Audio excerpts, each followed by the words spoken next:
The 125th U.S. Open Championship is happening right here in Pittsburgh, and we're not just covering the fairway, we are driving straight into the heart of the action. Oh, I love that. There's so much to do at Oakmont Country Club, and Katie is teeing up an inside look for us this afternoon. Hey, Katie, what's going on over there? Hello, friends, and welcome to the historic Oakmont Country Club. We are inside the West Fan Zone right now. I'll tell you what, the USGA really knows how to throw a party for this 125th U.S. Open. They've got so many special details and unique experiences for folks that are coming in. So for anybody that does have a ticket, you definitely want to come check out the Hall of Fame exhibit here at the Museum Experience. I'm Mike Trostel, who knows everything Hall of Fame here for us. Mike, tell us about this experience you have set up here at the museum. Hey, Katie, thanks so much for coming in here. So this is free for all fans who come on site. And it gives you a little bit of an idea of how many U.S. Opens have been at Oakmont, which is a record 10 this year.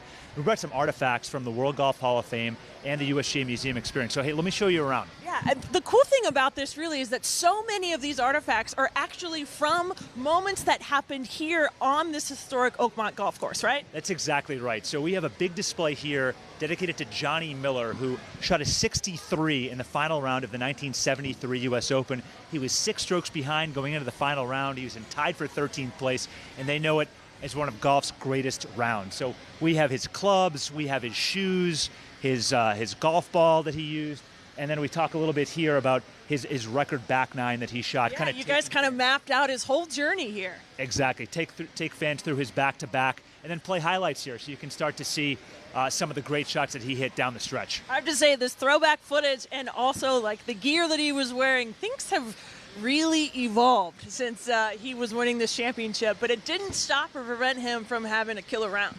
No, it's known as one of the golf's greatest rounds. And the history doesn't stop in 1973 at Oakmont.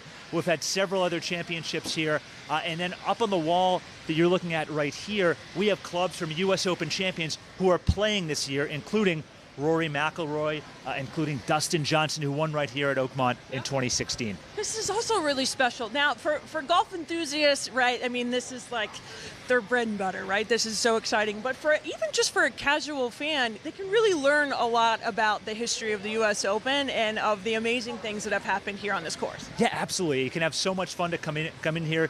You cool down, you get a little bit of knowledge, you get entertained, and then you get to have a little fun. Katie, do you want to have a little U.S. Open trivia? I know, you guys have U.S. Open trivia. Aside from not really being a golfer, I tried to look the part.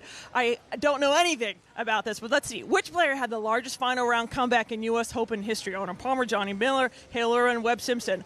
I'm going to go with Johnny Miller because we were just talking about that guy. Oh, no, it was Arnold Palmer. I can't believe I didn't guess Arnie. Huge fail. I've just let all of our Western Pennsylvania fans down.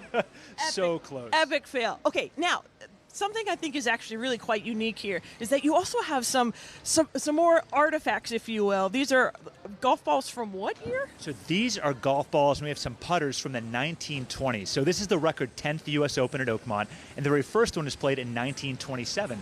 So we wanted to bring some balls and clubs from that era that fans could come in and use, and they could putt a little bit with. Now, Katie, would you like to take a putt? I would love to take a putt, but first I also want to show off these sand tees. So when they were teeing off back on the course back then in the 1920s, they were this like sand putty. What's happening here? Exactly. So before there were wooden tees that weren't invented until 1899, you would have a bucket of water, a mound of sand, and then the sand tee mold, and that's how you tee up your ball at the turn of the century. Okay, great. Now I'm going to do it. So these are, I feel like I shouldn't be touching these historic artifacts. We're going to go with this putter. You said this is from the 20s. From the 20s. All And right. why don't we give I'm going to go for one of the balls. I'm going to trade the microphone, give you the microphone. I'm going to take the club. Perfect. We're going to do a little play-by-play here for Katie. She lines it up. Putt breaks a little left to right. It's an 8-footer. This to win the U.S. Open. And, oh, it slides by the left edge. A little bit too much mustard on that one. I just don't know my own strength here on the putting green. Mike, thank you so much for this tour. We wish you guys the best of luck for the Open all weekend. My friends, this is so fun. And even if you're not a very good golfer like myself, I guarantee you're going to feel great coming here through the museum experience. You were so close, Katie. Yeah. It was So really close. It was close. So close. Yeah, it was off by this I'm going much. to keep practicing. You know what? Katie was live this morning, too, for PTL inside the merch tent, and we had the luxury of having Mary right here in studio with us, but that tent was amazing, Katie. Are you still, like, coming off of that high from shopping? Oh, my. The shopping tent, the merchandise tent really is extraordinary. I'm actually planning to go back there because I just didn't have enough time. There's so much to see. There wasn't enough time. There's not enough Yeah, time. right. All right, Katie, thank you so much. Thanks, Katie. The championship is officially underway starting tomorrow. You can visit our website, kdka.com/talkpittsburgh for the full schedule. And we'll also link you up to parking and traffic changes. Thanks to our KDKA TV news team, we were able to talk with Chris Hoffman a little bit about that. Got some good information for you. And the shopping, that would have been my first stop for sure.